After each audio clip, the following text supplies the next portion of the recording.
अध्याय 27 दुष्ट बंदर की कहानी। वाराणसी शहर के पास एक विचित्र गांव में एक दयालु सज्जन रहते थे, जिनका घर पवित्र शहर की ओर जाने वाली एक अच्छी यात्रा वाली सड़क के किनारे खड़ा था।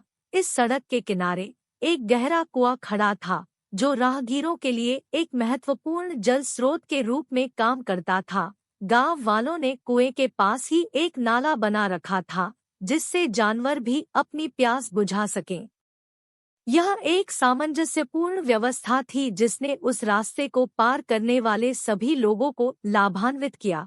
एक अच्छा दिन, जैसे ही सूरज ने अपनी गर्म किरणें जमीन पर डाली, एक थकामांदा यात्री वाराणसी की ओर अपनी यात्रा पर निकल पड़ा। भूख ने उसके पेट को कुतर दिया और उसका सूखा गला राहत की याचना करने लगा। थकान उसके थके हुए अंगों को खींच रही थी। जैसे ही वह कुएं के पास पहुंचा, उसकी नजर एक प्यासे बंदर पर पड़ी, जो आराम की तलाश में कुएं और बेसिन के बीच बारी बारी से घूम रहा था।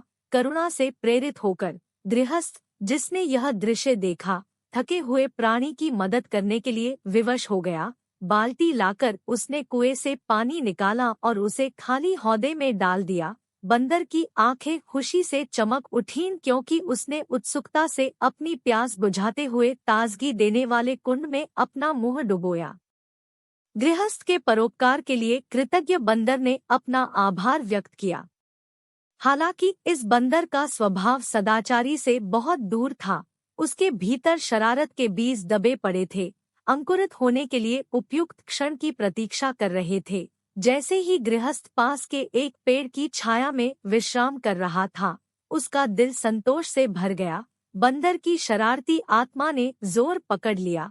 एक अदम्य कृत्य में बंदर ने उस पेड़ के शीर्ष पर छलांग लगा दी, जिसके नीचे गृहस्थ ने राहत मांगी थी। कुत्सित मुस्कुराहट के साथ दुष्ट बंदर ने मुट्ठी भर मल इकट्ठा किया और नीचे के गृहस्थ पर निशाना साधा। दुर्गंधयुक्त पदार्थ सज्जन के सिर पर लगा, जिससे वह हतप्रभ और हक्काबक्का रह गया। इससे पहले कि गृहस्थ प्रतिक्रिया कर पाता, बदमाश बंदर निराशा और अविश्वास की आभा छोड़कर भाग गया। मायूस राहगीर, उसका चेहरा और मैले कपड़े, अपने भीतर भावनाओं के मिश्रित भाव को महसूस कर रहा था। प्रभुत्व के लिए भ्रम, क्रोध और निराशा ने संघर्ष किया। फिर भी कृतज्ञता के इस कृत्य के बावजूद गृहस्थ की करुणामय प्रकृति बनी रही। वह जानता था कि क्रोध के आगे झुक जाने से कोई प्रयोजन पूरा नहीं होगा। गृहस्थ ने संकल्प करके फिर से पानी खींचा, अपने ऊपर लगे अपमान को धो डाला। उसने अपना चेहरा, अपने कपड़े और अपनी आत्मा को शुद्ध किया। दृढ़ संकल्प के साथ वह शरारती बंदर को पीछे छोड़ते हुए अपनी यात्रा पर चलता रहा, लेकिन उसके दिल में एक मूल्यवान सबक लिए बिना नहीं। यह कहानी एक अनुस्मारक के रूप में कार्य करती है कि दयालुता, हालांकि कभी कभी कृतज्ञता के साथ मिलती है, कभी डगमगाने नहीं चाहिए। गृहस्वामी के कार्य सहानुभूति और जरूरतमंद लोगों की मदद करने की सच्ची इच्छा से प्रेरित थे। बंदर की दुष्टता के बावजूद गृहस्थ की करुणा भावना अविचलित रही।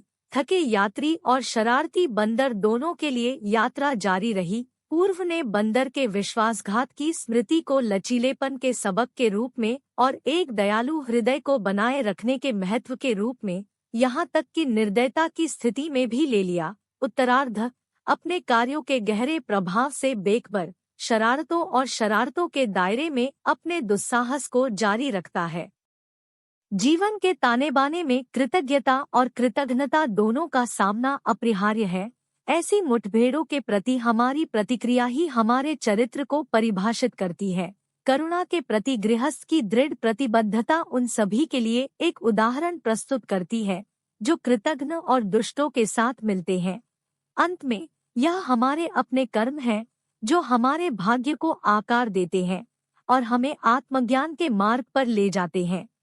और इसलिए शरारती बंदर और दयालु गृहस्थ की कहानी दयालुता, क्षमा और अटूट आत्मा की शक्ति की एक कालातीत अनुस्मारक के रूप में कार्य करती है, जो सबसे अंधेरे क्षणों में भी चमकती है।